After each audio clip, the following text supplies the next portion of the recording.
No templo você tem certos totens, por exemplo, no templo judaico, ou no tabernáculo no templo judaico, você tem um totem que a gente fala que é o chamado, e até hoje é usado tanto na psicologia como na história, o bode expiatório. O que é o bode expiatório?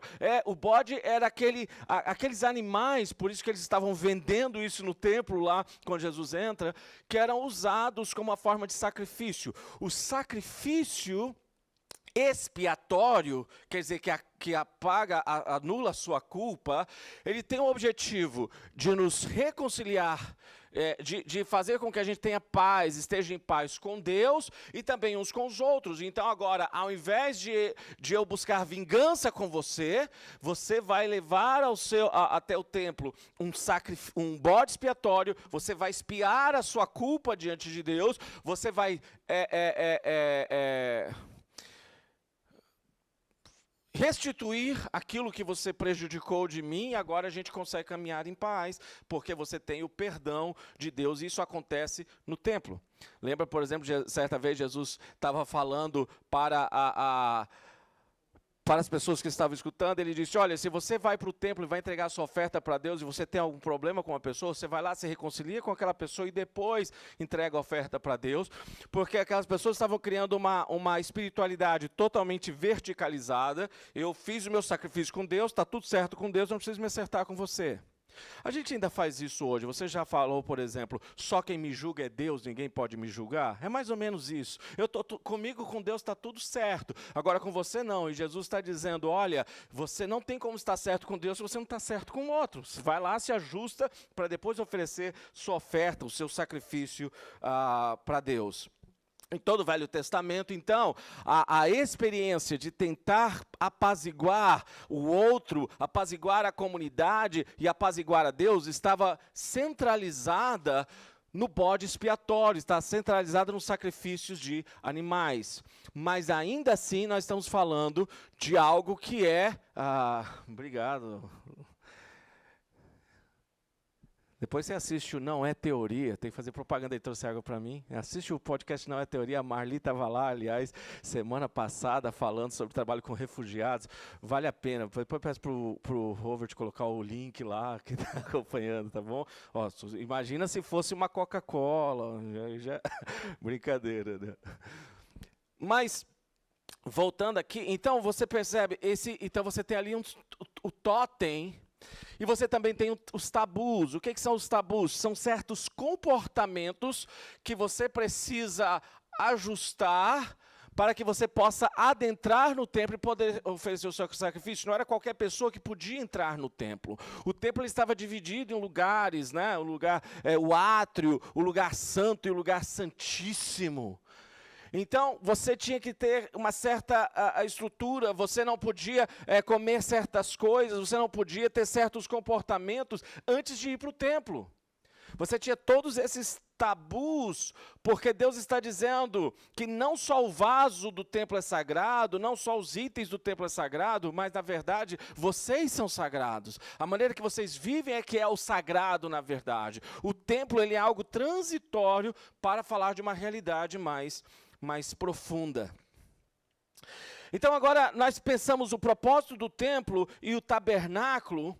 Agora vamos lembrar aqui, fazer uma revisão rápida do que eu estou dizendo. Deus, ele se revela primeiro em montes, o Monte Sinai e outros montes, e as pessoas não podiam subir ao monte porque Deus está lá. Depois ele vem para o meio do povo num tabernáculo, e as pessoas tinham medo de chegar perto do tabernáculo porque Deus estava lá.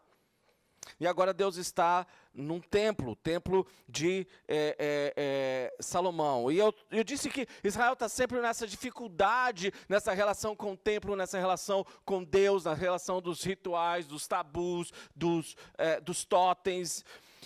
E agora o povo de Israel é tirado de Jerusalém, é tirado de Israel, eles são enviados para o cativeiro. E quando eles estão no cativeiro, eles ainda têm a sua cultura influenciada pela experiência do templo. Lembra quando eles oram olhando na direção de Jerusalém, porque é onde está o templo. A esperança deles está em relação ao templo, porque quando o templo foi inaugurado, na oração de Salomão, a palavra de Salomão foi: quando o povo pecar contra Deus, ele vai ser espalhado pela terra, mas depois você vai restaurar para que eles possam adorar neste templo, neste lugar. Então você tem uma espiritualidade que está ligado a um espaço, a um templo, a uma localidade, uma geografia, e o templo passa a ser essa bússola da espiritualidade do povo de Deus.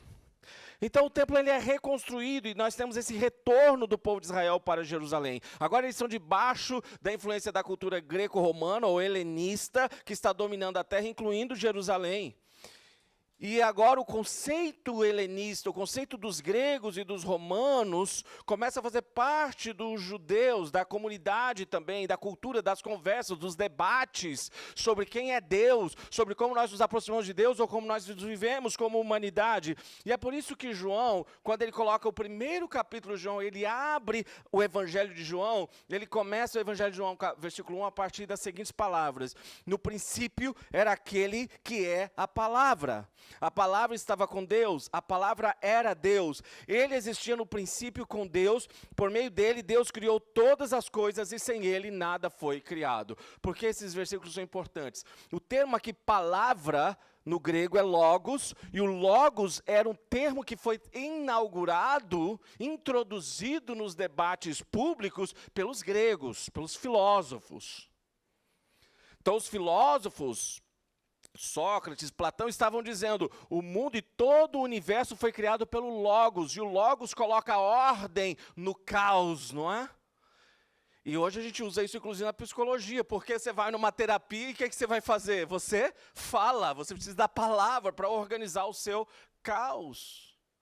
Nós estamos falando, as pessoas precisam sentar e falar, a gente precisa dar espaço de fala para as pessoas, para que a gente consiga colocar ordem no caos. Mas é interessante porque João ele está usando essa ferramenta, essa argumentação grega para se referir a Gênesis capítulo 1, que é um texto hebraico. No princípio criou Elohim, que é o termo para Deus, os céus e a terra, e essa palavra criar, ele tem dois sentidos importantes. A primeira é criar do nada, e depois quando ela está interligada com a próxima parte do texto, e a terra era sem forma e vazia, e o texto ali é caos, e disse Deus, e Deus falou. Então você tem Deus criando a partir do nada, em ambiente, numa estrutura de caos, e Deus fala. E João está dizendo, o logos que os filósofos gregos estão dizendo, que colocou ordem no caos do universo, é o Elohim, é o Deus dos céus e da terra, que criou as coisas a partir do nada, e que fala e cria.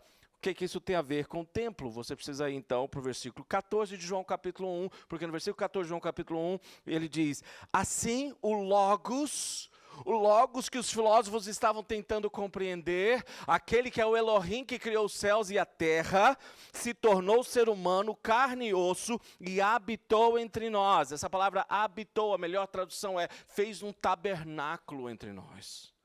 Ele era cheio de graça e de verdade, vimos sua glória, a glória do Filho único do Pai. Então, o João está trazendo a maior concepção humana sobre a causa por trás de todos os efeitos, que é o Logos grego, conectando com Gênesis 1:1, que é a ideia hebraica de como todo o universo veio à existência, e ele disse, aquele partícula de bóson, aquele Logos, aquele criador dos céus e a terra, se tornou um humano de carne e osso, e esse foi o tabernáculo dele entre nós. Agora ele não está no tabernáculo feito de couro, de peles, de madeira, ou num templo, mas agora ele está andando entre nós de carne e osso, e esse é o tabernáculo de Deus na terra.